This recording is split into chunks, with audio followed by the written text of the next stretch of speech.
Bonjour les amis, c'est Serge 1965 qui vous invite à une autre belle capsule où on va parler du Seigneur Jésus. Aujourd'hui, mon thème, c'est un pacte avec la vie. Avez-vous fait un pacte avec la vie ou avec la mort? Et si on s'arrête entre le Nouveau et l'Ancien Testament, il y a comme un temps de silence de 400 ans qui est curieusement répertorié au livre de Daniel. Mais ce que je vais faire aujourd'hui, c'est essayer d'établir une sorte de différence entre l'ancienne alliance et la nouvelle alliance. Celle qui est à la gauche et celle qui est à la droite.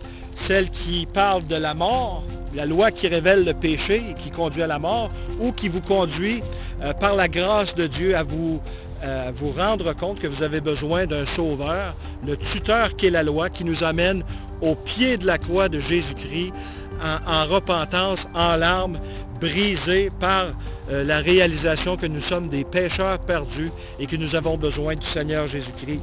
Et les contrastes entre l'Ancien Testament et le Nouveau Testament sont assez évidents. Dans l'Ancien Testament, nous avons une aspiration en Job 23, chapitre 23 et verset 3, et nous avons une réalisation en Jean chapitre 1, verset 45. Et les versets que je vais mettre à l'écran, je vous laisse les lire pour faire la différence entre les deux, les contrastes entre l'Ancienne Alliance et la Nouvelle Alliance. Dans l'Ancien Testament, nous avons un Créateur en Genèse 1.1 et nous avons dans le Nouveau Testament un Rédempteur en Galates 3.13.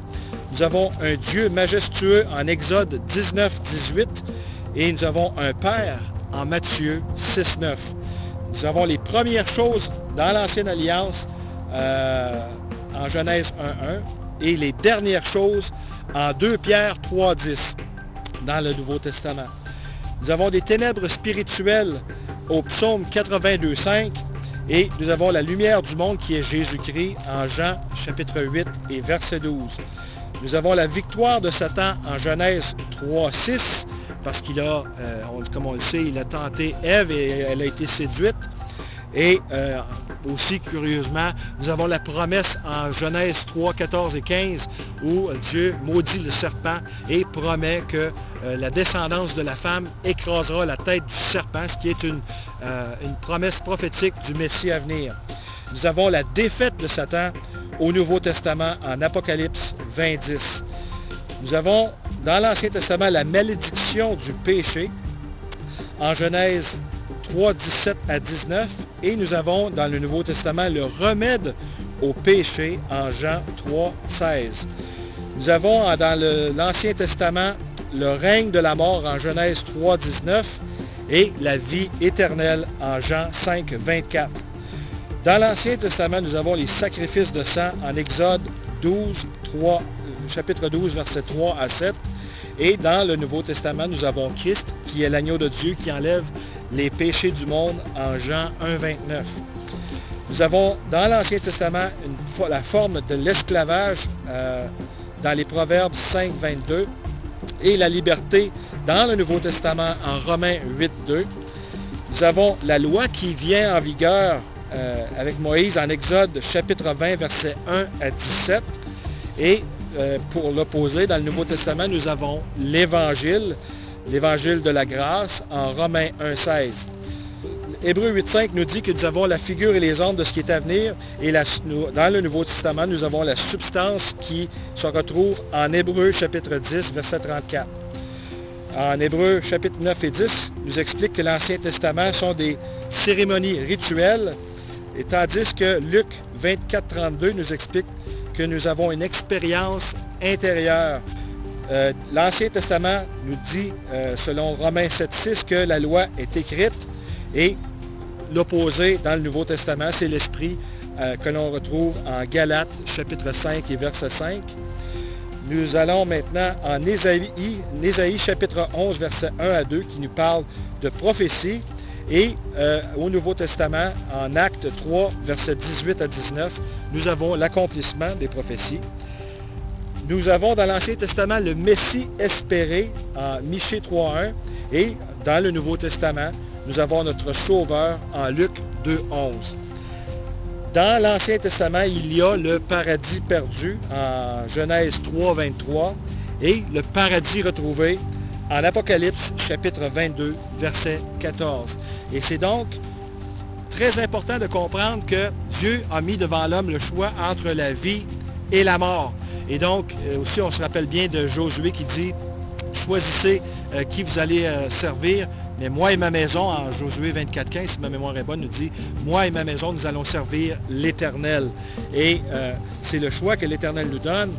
Mais malheureusement, les Juifs, dans l'Ancienne Alliance, n'avaient pas compris que la loi devait être accueillie par la foi et au lieu de se justifier par la foi, comme Abraham l'a fait, ont essayé, eux, de se justifier par la mise en œuvre de la loi et se sont enorgueillis, si vous voulez, de l'application de la loi à la lettre.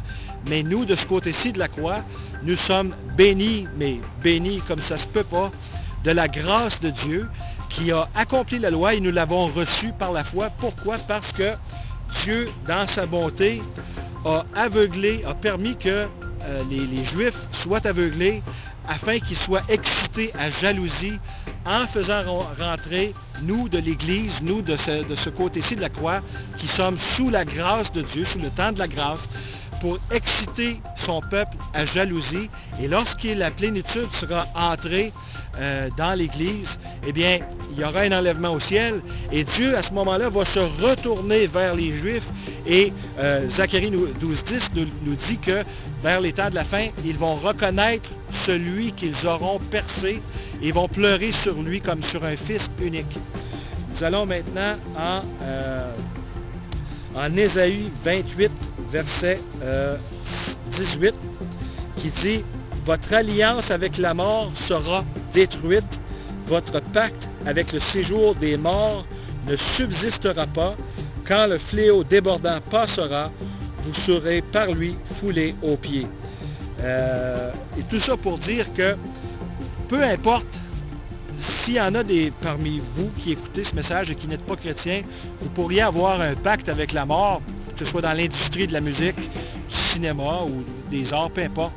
Ceux qui pensent avoir signé un pacte avec Satan et pensent que c'est trop tard, non. Dites-vous que Dieu est plus puissant que Satan et si le jour où vous allez vous retourner vers Dieu, Dieu a déjà racheté par son sang un pardon et a fourni pour vous tout moyen d'être sauvé et d'obtenir une rédemption éternelle, un héritage éternel, comme il est écrit en Hébreux, chapitre 9, verset 12 et verset 15. Donc, la promesse, le cadeau gratuit de la vie éternelle est là pour vous. Donc, vous n'auriez aucune excuse de vous retrouver en enfer. Dieu ne rejette personne. Dieu veut que tous soient sauvés et parviennent à la repentance. Et ceux qui se retrouveront en enfer, ce sera par choix personnel. C'est-à-dire qu'ils auront fait le choix volontaire de rejeter Dieu, de rejeter son offre de salut. Et Dieu n'aura pas d'autre choix que d'acquiescer à leur demande. Et Dieu aussi, étant le potier qui forme le vase, eh bien, qui serions-nous pour lui dire « Pourquoi m'as-tu créé ?» Eh bien, Dieu peut, à ce moment-ci, endurcir votre cœur si vous le rejetez, mais il peut aussi l'adoucir envers Jésus-Christ si vous êtes prêt à vous repentir et à vous retourner vers lui. Il est écrit en Jacques 4,8, « Approchez-vous de Dieu, il s'approchera de vous. » C'est mon souhait. Et si vous vous sentez interpellé par ce que je vous dis aujourd'hui, par ce message, parce que nous sommes au temps de la fin et le temps diminue de jour en jour, le royaume des cieux s'approche. Et moi, je ne souhaite que votre salut. Et si vous êtes interpellé par ce message, je vous invite à faire une prière qui ressemble à quelque chose comme ceci, parce que la Bible, en Romains, chapitre 10, verset 9 et 10, dit simplement que pour être sauvé, il faut que tu confesses de ta bouche que Jésus est Seigneur et que tu crois dans ton cœur que Dieu l'a ressuscité des morts. Il a dit que quiconque invoquera le Seigneur sera sauvé. Bien moi, cher ami, ce que je t'invite à faire, toi qui n'es pas sauvé présentement et qui a des péchés, qui est pécheur comme moi, bien, je t'invite à faire une prière qui ressemble à quelque chose comme ça. Seigneur Jésus, je suis un pécheur. J'ai contrevenu contre tes lois, j'ai désobéi à tes lois, je ne les connaissais pas, mais j'avoue que j'ai du péché en moi et j'ai besoin du sang de Jésus pour me nettoyer parce que je ne serai jamais assez parfait pour te plaire. Alors, j'accepte ton cadeau gratuit de la vie éternelle, Seigneur, Baptise-moi de ton Esprit Saint afin que je puisse faire ta volonté. Prends ma vie. Toi, Seigneur, tu l'as donné ta vie à la croix. Tu as pris mes péchés sur toi. Et je t'invite, Seigneur, dans mon cœur, à régner en roi et maître. Je t'invite, Seigneur, à être le maître et le Seigneur, mon sauveur personnel. Je te remercie, Seigneur. Aide-moi à te connaître. Aide-moi à te suivre. Au nom de Jésus-Christ. Amen. Mais si vous avez fait cette prière, ou quelque chose de semblable, il suffit d'appeler le Seigneur Jésus dès aujourd'hui, de ne pas remettre votre salut à demain, parce que la vie est fragile. On ne sait pas le jour où le Seigneur va retirer le souffle de nous, ou un accident de la route, une maladie grave. Moi, ce que je vous invite à faire, c'est de ne pas vous sentir éternel dans votre chair, car vous n'avez qu'à regarder autour de vous avec les mouvements de rébellion sur la terre. Il y a des gens qui meurent. Et la tragédie là-dedans, c'est qu'il y en a qui meurent sans Jésus-Christ et qui se ramassent en enfer parce qu'il y a un ciel, il y a aussi un enfer. Le Seigneur dit toujours ce qu'il pense et pense toujours ce qu'il dit. La Bible, ce n'est pas un livre de contes de fées, c'est la vérité la plus pure que vous pouvez enquêter par vous-même historiquement pour voir que ce livre-là n'est pas comme les autres livres, que Jésus a bel et bien existé, qu'il a bel et bien marché les plages de Galilée il y a 2000 ans et que son message résonne encore plein de vérité aujourd'hui à la fin de 2011. Il s'en vient, le Seigneur, il va mettre fin aux transgressions sur terre parce que le temps dans lequel nous vivons a une fin.